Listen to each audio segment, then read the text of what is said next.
భారతదేశం తన లక్ష్యాల నుంచి దాటలేదు. ఇప్పుడు పాకిస్తాన్ ఒకవైపున మన స్వర్ణ దేవాలయం మీద దాడా, లేకపోతే నన్స్ మీద దాడా, లేకపోతే హిందూ ఆలయాల మీద దాడా, అది మతపరమైనటువంటి దాడులకి సాధారణ ప్రజల ప్రాణాలు తీయడానికి పరిమితం అవుతూ వస్తుంది.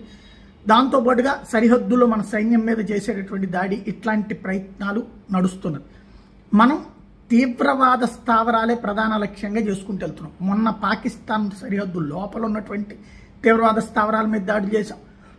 అలాగే పిఓకేలో ఉన్నటువంటి తీవ్రవాద స్థావరాల మీద కూడా దాడులు చేశాం. తాజాగా చూస్తే భారత ఎదురు దాడులు అన్నటువంటిది పాకిస్తాన్లో టెన్షన్ గురి చేస్తున్నాయి.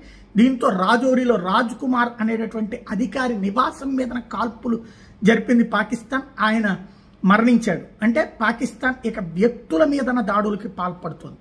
ఇదే సందర్భంలో పాకిస్తాన్కి సంబంధించినటువంటి లాంచ్ ప్యాడ్స్ మీద భారీ ఎత్తున దాడి చేసింది. ఓవైపున ఏది మన సైన్యం, అక్కడ ఉన్నటువంటి లాంచ్ ప్యాడ్స్ మీద డ్రోన్లతో, అంటే టెర్రర్ లాంచ్ ప్యాడ్స్ మీద పెద్ద ఎత్తున దాడులకు పాల్పడడం అన్నటువంటిది కీలకమైనటువంటిది.